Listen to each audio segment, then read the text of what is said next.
So yun, nakakusap natin si Boss Francis ng FSR. Tanungin natin kung magkano at kung ano-ano ang ilalagay natin kay Fortuna. Boss Francis! Yun, Ay, no?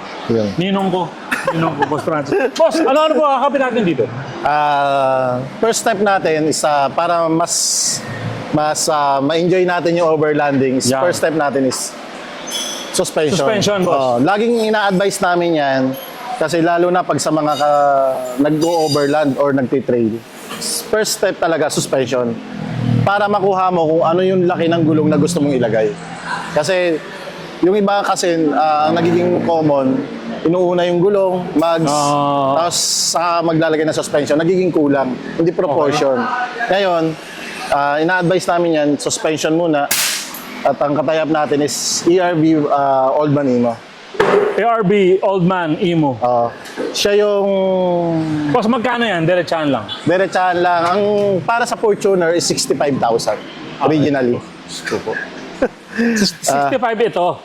Kasama coil. Kasama coil. Ito tsaka ito. Yes. Okay, 65. Okay. And then, syempre, ang overlanding, alam mo naman, for family yan, kailangan mo ng safety.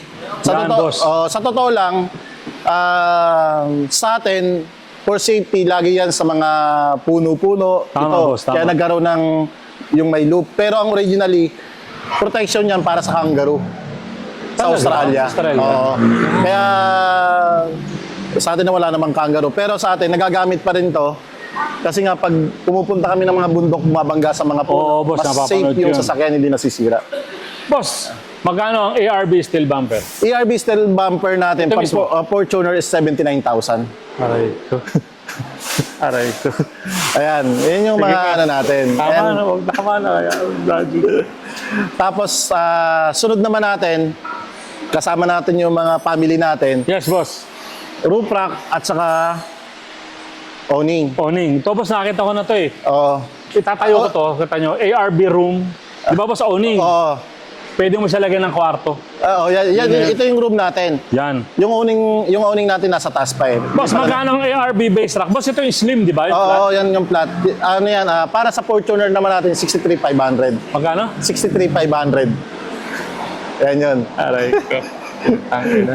63.5. Boss, yung ARB room. Yung ERB room natin is 2.5 by 2.5, 16,500. Boss, laging magkasukat dapat yung owning tsaka yung awning at saka yung awning room. Kasi may 2.5, 2 by 2.5 at saka 2.5 by 2.5. yung owning natin. 2.5 Yung awning by na, 3. hindi, 2.5 by 2.5 yung awning natin. 2.5. Yung canvas pa yun. Pero yun yung may ilaw na. Boss, magkano yung owning na Yung awning naman natin na yun, 18.5 yun. ARB rin yun. ARB din yun lahat. More or less setup natin talaga. Kasi hindi pwede yung sa kaibigan ko, hindi pwede yung mga mumurahin dito, kailangan branded. Kaya Aray ko. kaya dapat ERB, di ba? And then si Black Pearl naman is actually marami nating tires, pero si Black Pearl kasi dahil idol ka daw namin, si Black Pearl is ito yung pinadala. Black Bear. Black Bear All tires. terrain to, boss. No? Ito all terrain. Sa susunod, pag gusto mo na talagang sumama sa amin sa gibaan, papalitan natin ng gulong. Balik ka lang sa akin. Akong bahala. Marami ka ng pera, tsaka talagang legit na mayabang ka, tsaka ka lang sasama sa FSR mag-trail. Pero kung poser ka lang, huwag ka muna sasama, mauubos ka talaga. Tapos, siyempre, ayaw naman natin ng aalis ka. Boss, tumayo balahibo ko dyan, boss. Siyempre, Black Mamba. Ito yung bagong labas natin. Yung Ayan, oh. finish, silver finish natin. Yan yung bagong-bago ngayon. Boss, magkano to? Itong bago natin ito is 55,000. Aray ko. Magkano po ulit? 55,000. Boss, yung gulong. Yung gulong naman, yung apat na gulong natin is 60,000. Magkano po ulit? 60,000. Putang ina, mas mahal na yung accessories kaysa doon sa Fortuner. Anong gagawin natin? Patay tayo dyan. Boss, ito may mga ilaw. Yes, may kasama ng mga ilaw yan. Ayun yung mga ilaw natin dyan. Ano kasama pa yung ilaw? May mga ilaw na yan. Gusto ko alis ka dito masaya ka. Ayaw ko alis ka Parang dito. ako maiiyak kanina nung pagpasok ko pa lang eh. Pero seryoso kasi sa totoo, nag-overlanding, nagka-camping kami ng family, kaso mga tent-tent lang. So binenta ko yung motor ko, kahit malungkot, nag-decide kami kumuha na ng 4x4. At yun nga, salamat kay Boss Francis Ray, I love you. Then, mamaya, papalabas ko lang yung... Meron kasi ako dito dati, yung mga display na mga rooftop tent, papalabas ko. Teka lang. Boss Ray. Gusto ko po. Hindi, promise, sobrang na, hindi, boss. Walang alam ko, na-overwhelm ako talaga, boss. hindi.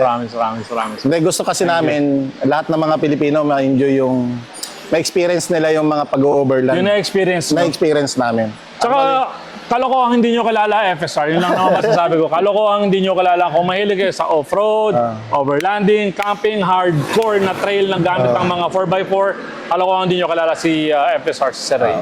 Pag hardcore overlanding talaga, isa yun. Isa na nakasama mo kami doon. And then nag-start kami niyan is 2017. Ngayon, so far, medyo malaki na yung gas natin. Sila lang ang kilala ko na nagwawasak ng FJ Cruiser sa off-road.